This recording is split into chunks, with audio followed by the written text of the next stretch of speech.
The civilization of India. Old India. India is a country in South Asia whose name comes from the Indus waterway.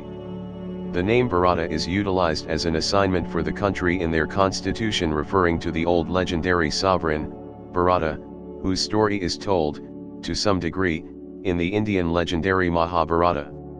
As per the compositions known as the Puranas, strict/verifiable texts recorded in the 5th century CE, Bharata vanquished the entire subcontinent of India and controlled the land in harmony and congruity. The land was, in this way, known as Bharatavarsha, the subcontinent of Bharata. Primate movement in the Indian subcontinent extends back north of 250,000 years, and it is, hence, perhaps of the most established occupied district on Earth. Archaeological unearthings have found curios utilized by early people, including stone devices, which propose a very early date for human home and innovation nearby. While the human advancements of Mesopotamia and Egypt have for some time been perceived for their commended commitments to development, India has frequently been ignored, particularly in the West. However, its set of experiences and culture is comparably rich. The Indus Valley development, c. 7000–c. 600 BCE, was among the best of the Old World, covering a more area than one or the other Egypt or Mesopotamia and creating a similarly energetic and moderate culture. It is the origination of 4 extraordinary world religions: Hinduism, Jainism, Buddhism, and Sikhism, as well as the philosophical school of Charvaka, which affected the improvement of logical idea and request. The developments and advancements of individuals of old India incorporate numerous parts of current life underestimated today, including the flush latrine, seepage and sewer frameworks, public spots for swimming, math, veterinary science, plastic medical procedure, tabletop games, yoga and contemplation, as well as some more. Ancient times of India. The areas of present-day India, Pakistan, and Nepal have furnished archaeologists and researchers with the most extravagant locales of the most old family. The species Homo heidelbergensis, a proto-human who was a progenitor of present-day Homo sapiens, occupied the subcontinent of India hundreds of years before people moved into the locale known as Europe. Proof of the presence of Homo heidelbergensis was first found in Germany in 1907 and, since, further revelations have laid out genuinely clear relocation examples of this species out of Africa. Acknowledgement of the relic of their presence in India has been to a great extent because of the genuinely late archaeological premium nearby, as, dissimilar to work in Mesopotamia and Egypt, Western unearthings in India didn't start vigorously until the 1920s. However, the old city of Harappa was referred to exist as soon as 1829, its archaeological importance was overlooked and the later unearthings compared to an interest in finding the likely destinations alluded to in the incomparable Indian legends Mahabharata and Ramayana, both of the 5th or 4th hundreds of years BCE, while disregarding the chance of a substantially more old past for the district. The town of Balathal, close to Udaipur in Rajasthan, to refer to just a single model, represents the vestige of India's set of experiences as it dates to 4000 BCE. Balathal was not found until 1962 and unearthings were not started there until the 1990s CE. Much more established is the Neolithic site of Murgarh, dated at c. 7000 BCE yet showing proof of much prior residence, which was not found until 1974. Archaeological unearthings in the beyond 50 years have emphatically changed the comprehension of India's past and, likewise, world history. A 4,000-year-old skeleton found at Balathal in 2009 gives the most seasoned proof of uncleanliness in India. Preceding this find, uncleanliness was viewed as a lot more youthful sickness remembered to have been conveyed from Africa to India eventually and afterward from India to Europe by the multitude of Alexander the Incomparable following his demise in 323 BCE. It is currently perceived that huge human movement was in progress in India by the Holocene period, quite a while back, and that numerous verifiable presumptions, in light of prior work in Egypt and Mesopotamia, should be checked on and modified. The starting points of the Vedic custom in India, actually rehearsed today, can now be dated, to some degree, to the native individuals of old locales. For example, Balathal and their association and mixing with the way of life of Aryan transients who showed up in the area between c. 2000 c. 1500 BCE, starting the supposed Vedic period, c. 1500 c. 500 BCE, during which the Hindu sacred texts known as the Vedas were resolved to composed structure. Mohenjo-daro and Harappan civilization. The Indus Valley civilization dates to c. 7000 BCE and grew steadily throughout the lower Gangetic Valley region southwards and northwards to Malwa. The cities of this period were larger than contemporary settlements in other countries, were situated according to cardinal points, and were built of mud bricks, often kiln-fired. Houses were constructed with a large courtyard opening from the front door, a kitchen/workroom for the preparation of food, and smaller bedrooms. Family activities seem to have centered on the front of the house, particularly the courtyard, and, in this, are similar to what has been inferred from sites in Rome, Egypt, Greece, and Mesopotamia. The buildings and homes of the Indus Valley peoples, however, were far more advanced technologically, with many featuring flush toilets and wind catchers, possibly first developed in ancient Persia, on the rooftops which provided air conditioning. The sewer and drainage systems of the cities excavated thus far are more advanced than those of Rome at its height. The most famous sites of this period are the great cities of Mohenjo-daro and Harappa, both located in present-day Pakistan, Mohenjo-daro in the Sindh province and Harappa in Punjab, which was part of India until the 1947 partition of the country, which created the separate nation. Harappa has given its name to the Harappan civilization, another name for the Indus Valley civilization, which is usually divided into early, middle, and mature periods corresponding roughly to 5000 to 4000 BCE, early, 4000 to 2900 BCE, middle, and 2900 to 1900 BCE, mature. Harappa dates from the middle period, c. 3000 BCE, while Mohenjo-daro was built in the mature period, c. 2600 BCE. Harappa's buildings were severely damaged and the site compromised in the 19th century when British workers carried away a significant amount of material for use as ballast in constructing the railroad. Prior to this time, many buildings had already been dismantled by citizens of the local village of Harappa, which gives the site its name, for use in their own projects.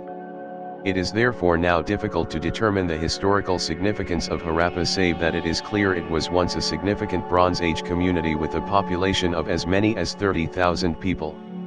Mohenjo-daro, on the other hand, is much better preserved as it lay mostly buried until 1922. The name Mohenjo-daro means Mound of the Dead in Sindhi and was applied to the site by local people who found bones of humans and animals there, as well as ancient ceramics and other artifacts, emerging from the soil periodically. The original name of the city is unknown, although various possibilities have been suggested by finds in the region, among them, the Dravidian name Kukutarma, the city of the cock, a possible allusion to the site now known as Mohenjo-daro as a center of ritual cockfighting, or, perhaps, as a breeding center for cocks. Mohenjo-daro was an elaborately constructed city with streets laid out evenly at right angles and a sophisticated drainage system. The Great Bath, a central structure at the site, was heated and seems to have been a focal point for the community. The citizens were skilled in the use of metals such as copper, bronze, lead, and tin, as evidenced by artworks such as the bronze statue of the dancing girl and by individual seals, and cultivated barley, wheat, peas, sesame, and cotton. Trade was an important source of commerce, and it is thought that ancient Mesopotamian texts which mention Magan and Malahar refer to India generally, or, perhaps, Mohenjo-daro specifically. Artifacts from the Indus Valley region have been found at sites in Mesopotamia, though their precise point of origin in India is not always clear. Decline of Harappan progress. Individuals of the Harappan progress loved numerous divine beings and took part in custom love. Sculptures of different divinities, like Indra, the lord of tempest and war, have been found at many destinations, and, boss among them, earthenware pieces portraying the Shakti, the mother goddess, proposing a famous, normal love of the female standard. In c. 2000, c. 1500 BCE it is thought another race, known as the Aryans, relocated into India through the Khyber Pass and absorbed into the current culture, bringing their divine beings and the language of Sanskrit with them, which they then acquainted with the locale's current conviction framework. Who the Aryans and impact they had on the native individuals keeps on being discussed. However, it is for the most part recognized that, at about a similar time as their appearance, the Harappan culture started to decline. Researchers refer to environmental change as one potential explanation, noticing proof of both dry spell and flood in the district. The Indus waterway is remembered to have started flooding the district all the more routinely, as confirmed by around 30 feet or 9 meters of sediment at Mohenjo-daro, and this obliterated harvests and energized starvation. It is likewise thought the way of the rainstorm, depended upon for watering the yields, might have changed and individuals left the urban communities in the north for lands in the south. Another chance is loss of exchange relations with Mesopotamia and Egypt, their two most imperative accomplices in trade, as both of those districts were going through homegrown struggles at this equivalent time. Racialist journalists and political rationalists of the mid-20th 100 years, following the lead of the German philologist Max Müller, L. 1823 to 1900, asserted the Indus Valley progress tumbled to an attack of fair-looking Aryans. However, this hypothesis has now lengthily been ruined. Similarly unsound is the hypothesis that individuals were driven south by extraterrestrials. Among the most puzzling parts of Mohenjo-daro is the vitrification of parts of the site like it had been presented to extraordinary intensity, which liquefied the block and stone.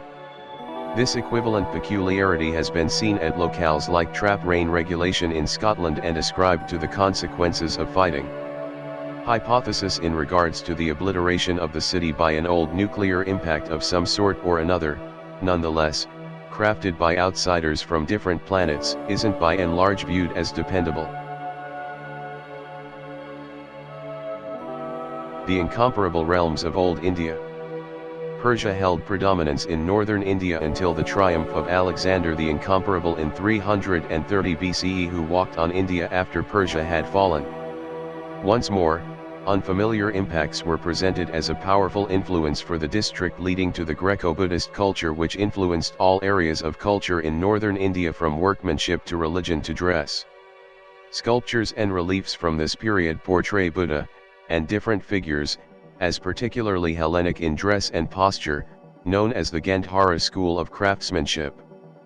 Following Alexander's takeoff from India, the Mauryan domain, 322 to 185 BCE, rose under the rule of Chandragupta Maurya, RC 321 to 297 BCE, until, toward the finish of the 3rd century BCE, it managed over practically all of northern India.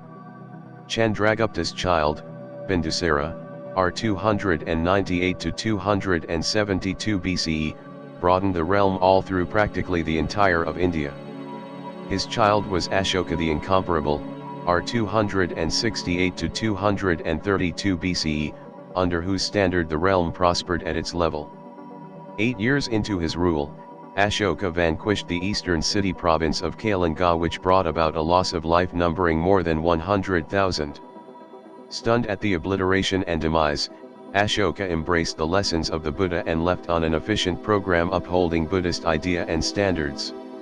He laid out numerous cloisters, gave richly to Buddhist people group, and is said to have raised 84,000 stupas across the land to respect the Buddha.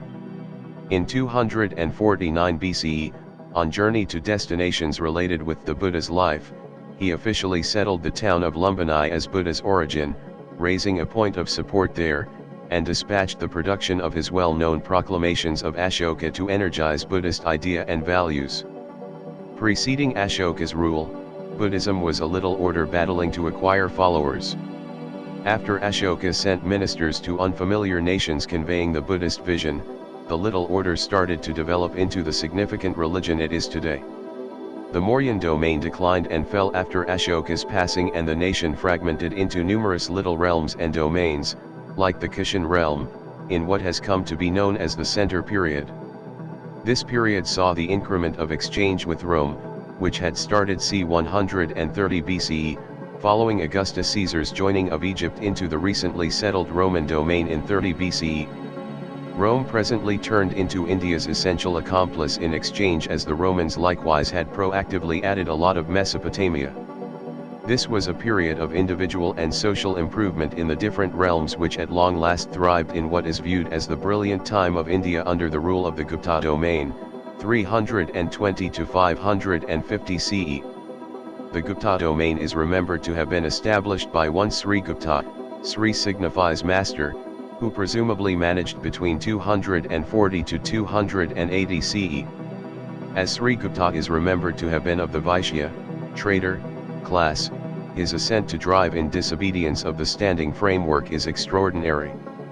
He established the groundwork for the public authority which would so balance out India that essentially every part of culture arrived at its level under the rule of the Guptas. Reasoning, writing, science, math, design, stargazing, innovation, craftsmanship, designing, religion, and cosmology, among different fields, all prospered during this period, bringing about the absolute most noteworthy of human accomplishments. The Puranas of Vyasa were gathered during this period, and the well-known caverns of Ajunta and Ellora, with their intricate carvings and vaulted rooms, were additionally started. Kalidasa the artist and dramatist composed his showstopper Shakuntala, and the Kama Sutra was likewise composed, or accumulated from prior works, by Vatsyayana. Varahamihira investigated stargazing simultaneously as Aryabhata, the mathematician, made his own revelations in the field, and furthermore perceived the significance of the idea of nothing, which he is credited with designing. As the pioneer behind the Gupta domain resisted customary Hindu idea, it is to be expected that the Gupta rulers supported and engendered Buddhism as the public conviction, and this is the justification for the plentitude of Buddhist masterpieces, rather than Hindu, at destinations like Ajunta and Ellora.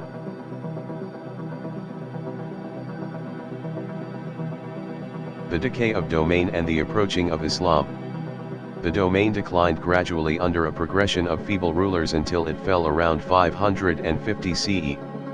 The Gupta domain was then supplanted by the standard of Harshavardhan, 590 to 647 CE, who managed the locale for a long time. A scholarly man of significant achievements, he composed 3 plays. Notwithstanding different works, Harsha was a supporter of artistic expression and a faithful Buddhist who disallowed the killing of creatures in his realm, however perceived the need to some of the time kill people in fight. He was a profoundly gifted military strategist who was just crushed in the field once in his life. Under his rule, the north of India thrived, however his realm fell following his passing.